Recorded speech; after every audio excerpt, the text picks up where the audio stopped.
नमस्कार यहाँहरु सबैजनालाई device and IT सोलुसनमा आज चाहिँ म रेजिस्टरका मुख्य कुराहरु भन्नेछु। रियल लाइफमा काम गर्दाखेरि आवश्यक पर्ने रेजिस्टरका कुराहरु तपाईहरुमा यो भिडियोमा राख्नेछु। सबभन्दा पहिला हामीले हेर्नेछौँ व्हाट इज रेजिस्टर। रेजिस्टर भनेको के हो, त्यसपछि हामीले रेजिस्टरलाई सिरिजमा राखेर हेर्नेछौँ, त्यसपछि हामीले रेजिस्टरलाई प्यारललमा राखेर हेर्नेछौँ, त्यसपछि भोल्टेज डिभाइडर भनेको के हो यो बारे बुझ्नेछौँ, त्यसपछि फ्युजेबल रेजिस्टर भनेको के हो यो बारे बुझ्नेछौँ र त्योभन्दा पछि लास्टमा थर्मिस्टर भनेको के हो भन्ने कुरा चाहिँ बुझ्नेछौँ। यति कुराहरु हामीले थाहा पायौं भने रेजिस्टरको काम हामीले मजाले गर्न सक्छौँ बोर्डमा स्किमेटिकमा सबै।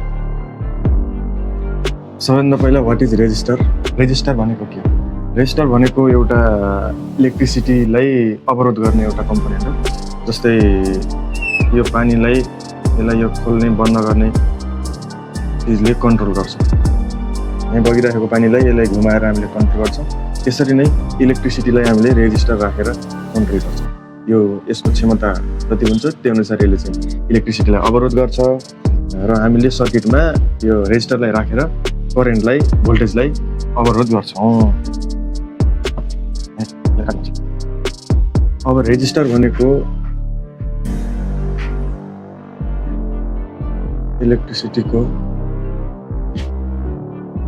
फ्लोलाई अवरोध गर्ने कम्पोनेन्ट हो।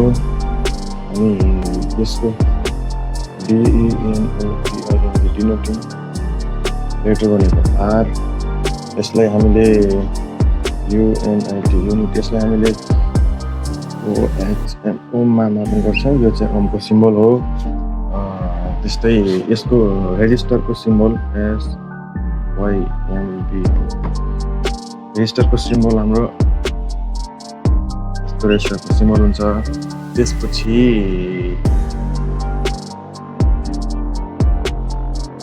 मेन कुरा इलेक्ट्रिसिटीको फ्लोलाई अवरोध गर्छ। यसको डिनोटिङ लेटर आर हो। जहाँ आर लेखेको छ त्यो रेजिस्टर हो भनेर बुझ्ने फर्स्टमा। त्यसपछि यसलाई ओम्समा मापन गरिन्छ। Ohms, kilo ohm, mega ohm, milli ohm, यसरी यसलाई चाहिँ मापन गरिन्छ। त्यसपछि यो चाहिँ रेजिस्टरको सिम्बल हो। स्किमेटिकमा हामीले यस्तो चित्र देख्छौँ। रेजिस्टरको ठाउँमा यो सिम्बल हामीले देख्छौँ। अब चाहिँ हामी मुख्य टपिकतिर जान्छौँ। मेन कुराहरु यो चाहिँ सिरिज। अब चाहिँ हामीले रेजिस्टरलाई सिरिजमा जोडेर हेर्नेछौँ। रेजिस्टरले सिरिजमा चाहिँ के गर्छ भन्ने कुरा पहिला चाहिँ लेखौँ। 1 नम्बरमा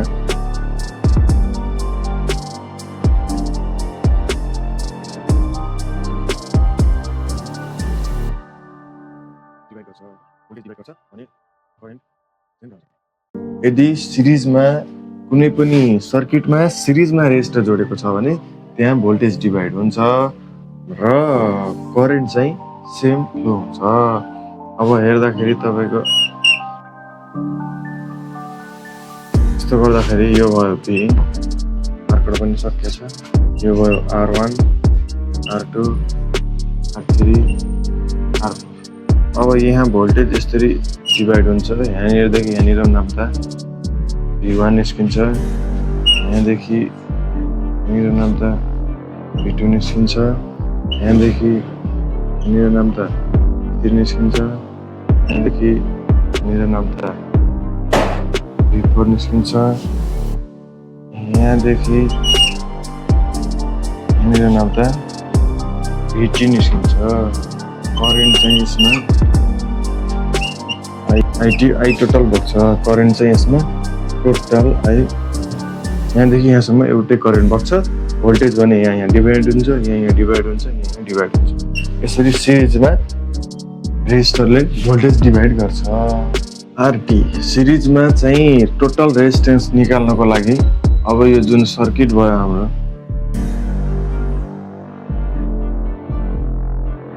यो सर्किटको टोटल रेजिस्टेन्स निकाल्नको लागि R1, R2 यो सबैको हामीले टोटल रेजिस्टेन्स निकाल्नको लागि हामीसँग एउटा फर्मुला हुन्छ। त्यो भनेको RT = R1 + R2 + R3 + R4। मानौ 10 छ, 20 ओम, 20 ओम, 40 ओम छ भने अब यसरी हामीले यसलाई राख्नुपर्छ। 10 + 20 + 30 प्लस 40 यो भनेको 30 10 30 30 30 60 40 100 ओम यसको टोटल रेजिस्टेन्स आउने भयो। अब यसलाई चाहिँ हामीले यसो पनि गर्न मिल्यो,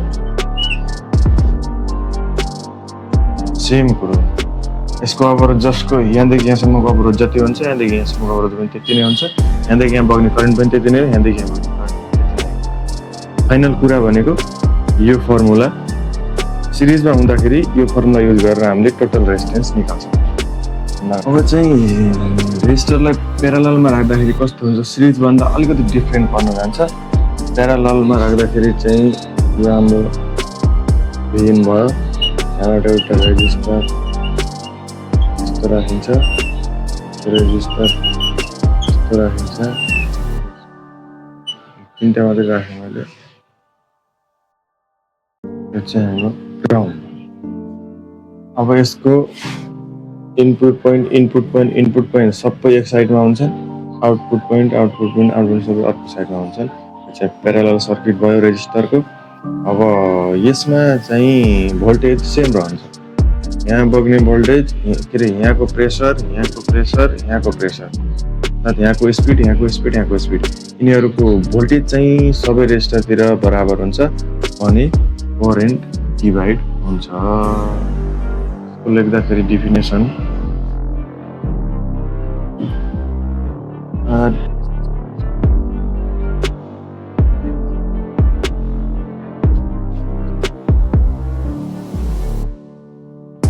करेन्ट चाहिँ डिभाइड हुन्छ, भोल्टेज चाहिँ सेम रहन्छ। यो चाहिँ ग्राउन्ड भयो, R1 R2 R3 भयो भने अब यहाँ करेन्ट कसरी बग्छ भने सर एउटा करेन्ट यहाँ बग्छ, एउटा करेन्ट यहाँ बग्छ, यो भनेको I1, अर्को करेन्ट यहाँ बग्छ, यो भनेको I2, अर्को करेन्ट यहाँ बग्छ, यो भनेको I3। यसको करेन्ट फरक हुन्छ। यहाँबाट जति करेन्ट इन भइरहेछ, यहाँबाट त्यति करेन्ट आउट भइरहेछ, तर बिचमा यहाँबाट चाहिँ आधी करेन्ट यहाँबाट आयो, आधी करेन्ट यहाँबाट आयो, आधी करेन्ट यहाँबाट आयो, कति करेन्ट आयो भन्ने कुरा यिनीहरूको क्षमता अनुसारमा भर पर्छ। अब यसको आरटी कसरी निकाल्ने त्यो हेरौँ।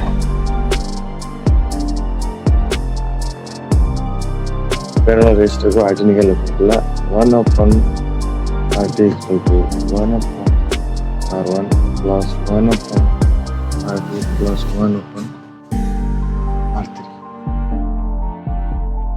1/R3 1/RA। अब R1 यहाँ लेख्ने, R2 यहाँ, R3 यहाँ र R नम्बर भनेको जति रेजिस्टर छन् त्यो रेजिस्टरको नम्बर अफ रेजिस्टर हो। अब रेजिस्टर प्यारालल सर्किटमा रेजिस्टर जोडिएको छ भने त्यसको टोटल रेजिस्टेन्स निकाल्नको लागि हामीले यो फर्मुला युज गर्नुपर्छ। अब हेर्छौँ हामी भोल्टेज डिभाइडर। हामीले थाहा छ रेजिस्टर सिरिजमा राख्दाखेरि भोल्टेज डिभाइड गर्छ, करेन्ट चाहिँ सेम राख्छ भन्ने कुरा। अब त्यही रुल अनुसार हामीले भोल्टेज डिभाइडर बनाउँछौँ। भोल्टेज डिभाइडर यसरी बनाउन सकिन्छ, जसरी पनि बनाउन सकिन्छ। अहिलेको लागि बुझ्नको लागि मैले यसरी बनाएँ। यो हाम्रो भिन हो, यो हाम्रो R1 हो, यो हाम्रो V0 Vout हो, यो चाहिँ R2 ग्राउन्ड, यो भनेको पुल अप R, यो भनेको पुल डाउन R। यसलाई भनिन्छ पुल अप रेजिस्टर, यसलाई भनिन्छ पुल डाउन रेजिस्टर। अर्को अर्थमा भन्दाखेरि Vout भन्दा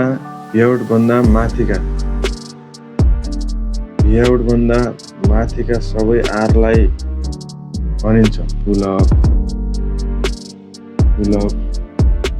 Vout भन्दा तलका सबै R लाई भनिन्छ, टोटल R लाई भनिन्छ पुल डाउन। यहाँ हामीले दुईटा तीनटा रेजिस्टर जोडे पनि योभन्दा तलका सबै पुल डाउन हुन्छन्। यसको तुलना यसलाई टार्गेट गरेर यसलाई मेजर गरेर हेर्दाखेरि यहाँभन्दा माथिका सबै पुल अप रेजिस्टरहरू हुन्छन्। अब यसमा भोल्टेज डिभाइड कसरी हुन्छ भनेर हेर्छौँ।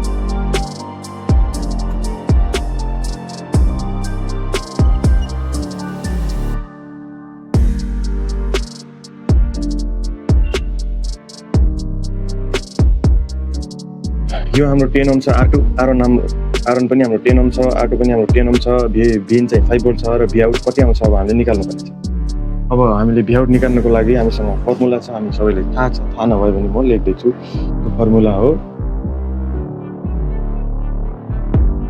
भी आउट इक्वल टु भिन into R2 R1 plus R2। Voltage divide हुन्छ कि हुँदैन भन्ने कुरा ठ्याक्कै थाहा हुन्छ। अहिले म रियलमा पनि लेख्छु। भी आउट भिन भनेको हाम्रो 5 भोल्ट छ इन्टु R2 भनेको हाम्रो 10 ओम छ अपन R1 प्लस R2 भनेको 10 प्लस 10 छ। 5 10 50 10 10 20 कति भयो 2.5 भोल्ट। अब यहाँ चाहिँ 2.5 आयो, भोल्टेज डिभाइड गर्यो, भोल्टेज घटायो, अरू 2.5 कहाँ गयो होला भन्दा 2.5 यहाँ गयो होला। भोल्टेज डिभाइडका रुलहरू लेखौँ, बुझौँ।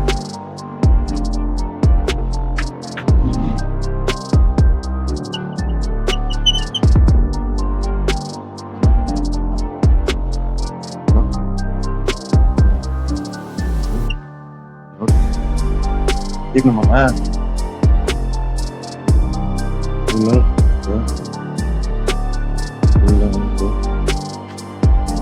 रेजिस्टेन्स आर भनेको रेजिस्टेन्स हो, रेजिस्टेन्स बराबर भने भी आउट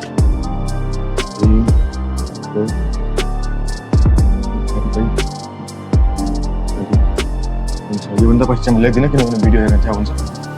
यो मैले लेख्दै गएको अरू चाहिँ बुझाउँछु। यसको र यसको भ्यालु बराबर भयो, यसको ओम्स र यसको ओम्स बराबर ओम्सका दुईटा रेजिस्टर छन् भने भी आउट चाहिँ भिनको ठ्याक्कै आदि हुन्छ, जो हामीले योभन्दा अगाडि पनि गऱ्यौँ। अब त्यसपछि यसको भ्यालु धेरै छ भने के हुन्छ भने यसको भ्यालु कम छ, यसको भ्यालु कम हुनु भनेको यसको रेजिस्टेन्स कम हुनु हो, यसको भ्यालु धेरै हुनु भनेको यसको रेजिस्टेन्स बढी हुनु हो। अब यसको रेजिस्टेन्स बढी भयो भने यहाँ कम बग्ने भयो, कम फ्लो हुने भयो, यसको रेजिस्टेन्स कम भयो भने यहाँ चाहिँ धेरै फ्लो हुने भयो, यता धेरै फ्लो भयो भने भी आउटतिर कम फ्लो हुने भयो। अब के हुन्छ भने यदि पुल डाउन भन्दा पुल अप रेजिस्टरको रेजिस्टेन्स धेरै छ भने यसलाई कसरी लेख्नु भने R1 धेरै छ भने भी आउट यसको भी इन अपन 2 भन्दा कम हुन्छ। यो भनेको यो मार्करले पनि समस्या दिए जस्तो छ।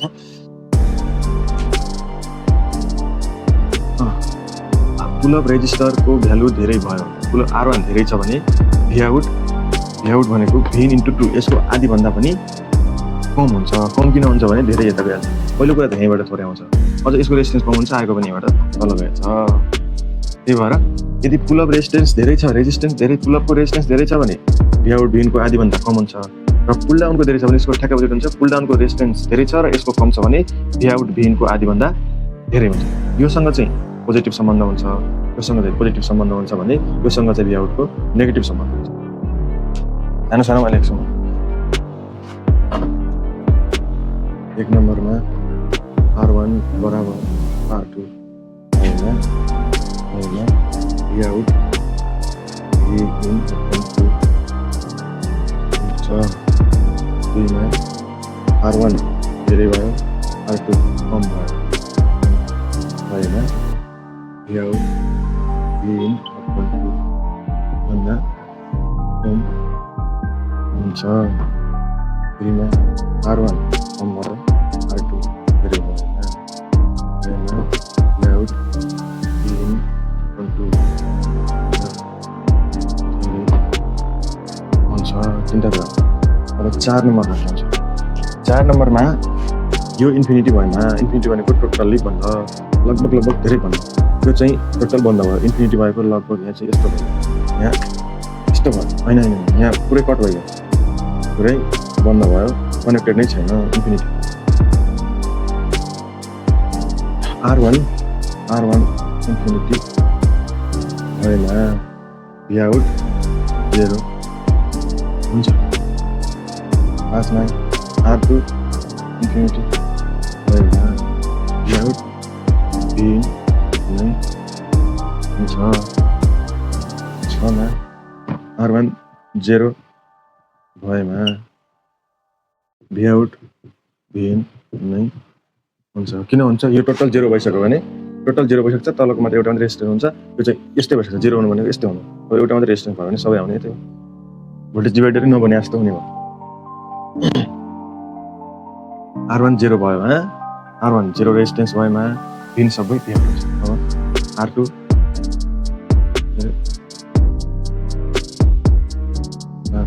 6 नम्बर 7 नम्बरमा चाहिँ R2 0 भएमा भ्याउट चाहिँ यो चाहिँ टोटली 0 भयो भने टोटली 0 हुनु भनेको यसको रेजिस्टेन्स 0, यसको क्षमता चाहिँ 0 हुनु, 0 मा आइपुग्नु हो। 0 मा आइपुग्नु यो पुरै यस्तो भइसक्छ, यस्तो भयो भने आइपुग्यो सबै यहाँ गइसक्छ, यहाँ चाहिँ 0 हुन्छ। R2 0 भएमा भ्याउट 0 हुन्छ। यो इन्फिनिटी भयो भने जम्मै जाने भयो। अनि R2 इन्फिनिटी भएमा भिन सबै यता जाने हो। R2 0 भएमा भिन सबै यता हो। यो 7वटो कुरो मोस्ट इम्पोर्टेन्ट 7वटो कुरो हो। अब चाहिँ हामी हल्का ओम्सलाई हेर्छौँ थोरै। ओम्सलाई भनेको कुनै पनि सर्किटमा 1 भोल्ट दिएर 1 एम्पियर करेन्ट बग्छ भने 1 भोल्ट भिन 1 भोल्ट दिएर सर्किटमा चाहिँ 1 एम्पियर करेन्ट बगाउनु पर्ने छ भने त्यसको रेजिस्टेन्स चाहिँ 1 ओम हुनुपर्छ भनेर ओम भन्ने मान्छेले भनेको छ। त्यसलाई नै हामीले ओम्स ल भनेकै छौँ। अब यो कस्तो हुन्छ भने एउटा सर्किट भयो, यो भनेको छ 1 भोल्ट। अब हामीलाई यहाँ चाहिने छ 1 I बराबर 1 एम्पियर। 1 एम्पियर करेन्ट चाहिने छ, यो चाहिँ 1 भोल्ट चाहिने छ भने अब हामीले यहाँ 1 ओमको रेजिस्टर राख्नुपर्छ। यो भनेको ओम्स लले। यसका केही फर्मुलाहरू छन्, ती फर्मुलाहरू पनि सरर हेरौँ। जसमा 1 नम्बरको फर्मुला छ V = I × R। 2 नम्बरको फर्मुला छ V = V × I। यसबाट 3टा फर्मुला बन्छ, यसबाट पनि 3टा फर्मुला बन्छ। एउटा यो भइहाल्यो। अब I निकाल्दाखेरि V/R, R निकाल्दाखेरि V/I। अब यसमा V निकाल्दाखेरि V/I, I निकाल्दाखेरि V/V निकालिन्छ। अब यसलाई सर्टकटमा हेर्नको लागि यहाँ V राखिन्छ, यहाँ R, यहाँ I। यसलाई सर्टकटमा हेर्नको लागि V/I। अब यो त्यसको दुईटै एउटा कुरा, यो भनेको चाहिँ इन्टु हो, यो भनेको चाहिँ भागा हो। अब V निकाल्नु पर्यो भने हामीले V = यो I भनेको I भयो, यो भनेको इन्टु भयो, यो R भनेको R भयो। त्यसरी निकाल्छौँ हामीले। यो टेबलबाट हेर्दाखेरि अलिकति छोटोमा मिठो तरिकाले बुझ्न सकिन्छ। यो चाहिँ ओम्स लका फर्मुलाहरू हो। मेन फर्मुला 2टा भयो, यी फर्मुलाहरूबाट 2टा अरू बन्छन्, योबाट 2टा अरू बन्छन्। 3टा 6वटा फर्मुलाहरू एकदम मोस्ट इम्पोर्टेन्ट हुन्छ। यो भन्दा नि यो एकदम मोस्ट इम्पोर्टेन्ट हुन्छ, यो पनि इम्पोर्टेन्ट नै हो। अब यो चाहिँ एक प्रकारको रेजिस्टर हो, रेजिस्टरको एउटा टाइप भनौँ। यो चाहिँ फ्युजेबल रेजिस्टर हो। यसको यो रेजिस्टर भनेको एक प्रकारको सही हुनलाई बनाएको रेजिस्टर हो, किनभने यो पड्किन्छ, यो धेरै पड्किन्छ। र यसको क्षमता चाहिँ 0 ओमदेखि 42 ओमसम्म हुन्छ। योभन्दा माथि गयो भने यो फ्युजेबल रेजिस्टर रहँदैन, नर्मल रेजिस्टर रहन्छ। फ्युजेबल रेजिस्टरको क्षमता 0 ओमसदेखि 42 ओमसम्म हुन्छ। यो एक प्रकारको फ्युज नै हो, फ्युज जस्तै हो है। रेजिस्टेन्स चाहिँ यतिसम्म हुन्छ। त्यसपछि यसको मेन काम भनेको यो आवश्यकता वा क्षमता भन्दा बढी पावर आएमा आफू जलेर सर्किटलाई बचाउँछ। जस्तै यो एउटा सर्किट छ, यहाँ क्यापासिटर, रेजिस्टर, अनि यहाँ ट्रान्जिस्टर भयो, अनि यहाँ अरू चिज छ भने यहाँनिर एउटा फ्युजेबल रेजिस्टर राखेको हुन्छ। यहाँ फ्युजेबल रेजिस्टर राखेको हुन्छ। अब यहाँ आवश्यकताभन्दा धेरै पावर आयो भने यो आफू पड्किन्छ, जल्छ, यो ध्वस्त हुन्छ। यो ध्वस्त भयो भने अगाडिको सर्किट बच्छ। यसको मेन काम भनेको अगाडिको सर्किटलाई बचाउनको लागि प्रयोग गरिन्छ।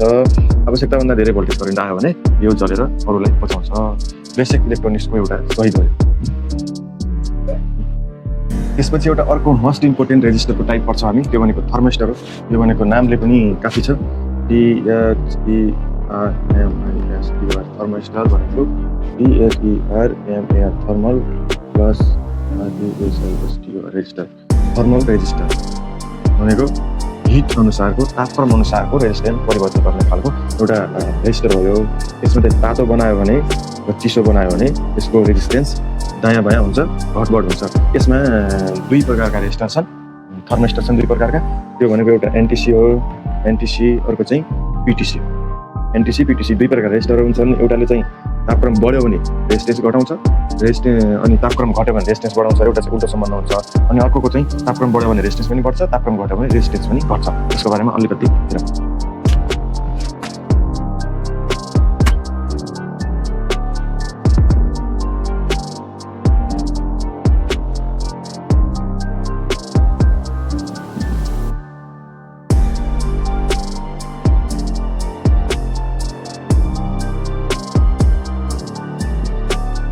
यो भनेको एनटिसी भनेको नेगेटिभ टेम्परेचर कोइफिसियन्ट। यो भनेको यो कस्तो हुन्छ भने तापक्रमको ठ्याक्कै उल्टो हुन्छ। जस्तै तापक्रम बढेमा आर भनेको रेजिस्टेन्स घट्छ र तापक्रम घटेमा आर चाहिँ बढ्छ। विभिन्न तरिकाले लेखिदिएँ मैले। रेजिस्टेन्स यदि तापक्रम बढ्यो भने रेजिस्टेन्स चाहिँ घट्ने भयो, यदि रेजिस्टेन्स चाहिँ घट्यो भने तापक्रम चाहिँ घट्यो भने रेजिस्टेन्स चाहिँ बढ्ने भयो। अझै छोटोमा लेख्दा तातो भयो भने अनि आर लो हुने भयो, चिसो भयो भने आर हाई हुने भयो एनटिसीमा चाहिँ। अर्को छ पिटिसी। यो भनेको पोजिटिभ EEN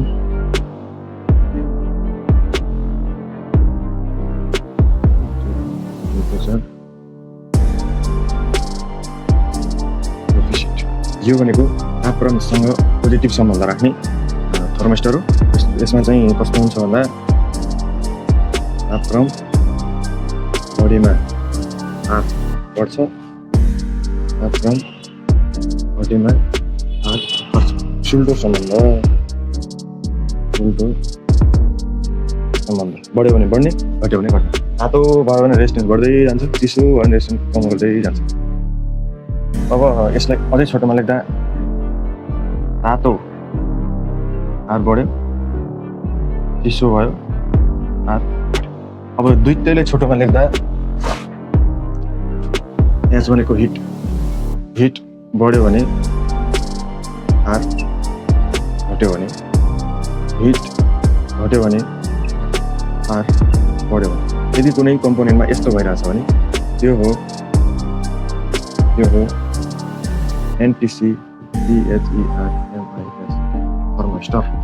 अर्कोमा चाहिँ हिट बढ्यो आर पनि बढ्यो, हिट घट्यो आर पनि घट्यो भने यस्तो कम्पोनेन्ट छ भने यो हो पिटिसी थर्मिस्टरको बारेमा यति कुरा थाहा पायो भने हामीले अलिअलि भन्दा पनि ठिकै काम गर्न मजा आउँछ।